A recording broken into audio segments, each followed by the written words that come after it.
Alors, est-ce que ça vous donne un peu d'espoir ou est-ce qu'il faut prendre ça comme, si vous voulez, des annonces liées à l'apothéose de la fête de Ramadan, parce qu'il faut être toujours de bonne foi, ou je ne sais pas, il faut espérer quand c'est le jour de la fête, ou pour être réaliste, ce qu'il a dit ne donne pas d'espoir au vu de la situation. À mon avis, il ne peut pas se permettre cela. À mon avis, Bahouri est suffisamment mûr pour ne pas faire des annonces de cette façon. Non, j'ai dit non, c'est important. Laissez-le terminer. M. Bahouri a dit sur les ondes de RFI que le bateau est en route.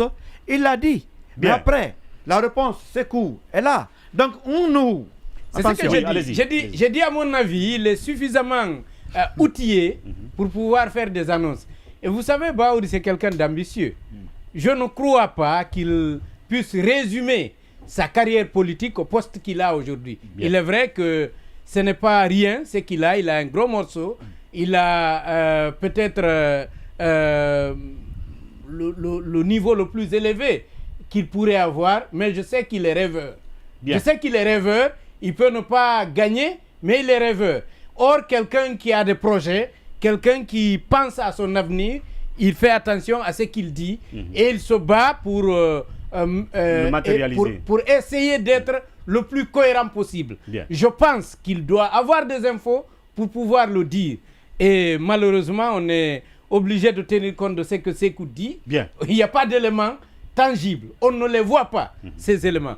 Mais voilà, tenant compte de l'aspect politique et l'ambitieux Bahouri que je connais, ça me surprendrait qu'il se laisse aller à des déclarations juste parce que c'est la fête, juste pour amener les gens à applaudir ce jour. Ça me surprendrait de Bahouri. Bien, oui, Gaston. Non, écoutez, Bahouri a déjà juré de faire ce que le CNRD va lui dire. C'est qu'il ne faut pas aller, il faut pas tourner autour. Donc il est dans l'esprit de son serment. Non, mais il est dans l'esprit du CNRD lui-même. Moi, je voudrais que vous compreniez. C'est que c'est une sortie hasardeuse, une sortie ratée. Aujourd'hui, quand on vous dit qu'on peut vous donner l'électricité sans ce bateau-là, je vous dis que c'est un mensonge. Ce sont des élucubrations, ce sont des ragots. Parce qu'il faut se dire les quatre vérités. Bahouri, d'ailleurs, il est...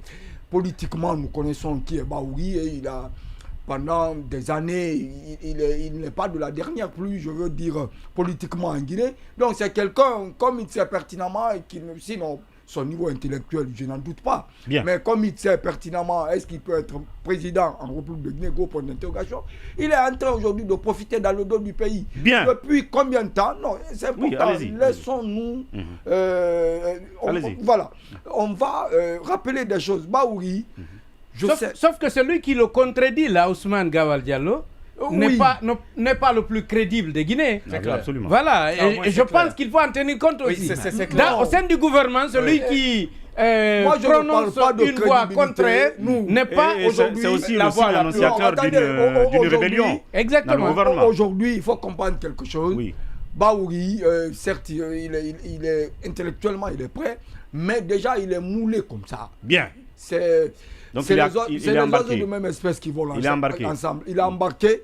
Bahouri ne pourrait pas faire l'affaire de ce pays. Bahouri, certainement, il va se préparer politiquement. Peut-être que le bateau est arrivé. Le bateau, peut-être. Il y a une solution. Oui, parce que quelqu'un m'avait dit à un moment donné que le bateau était en cours de route. Je vous dis que le CNRD n'est pas prêt. Parce que le bateau avec Alpha Condé, c'était à 4 millions de dollars. Aujourd'hui, on parle de 8 millions de dollars. On dit que c'est une scène financière. Finalement, je me dis que des gens qui viennent des gloutons, qui ne pensent qu'à leur poche, penseront à la souffrance du peuple. Je dis non.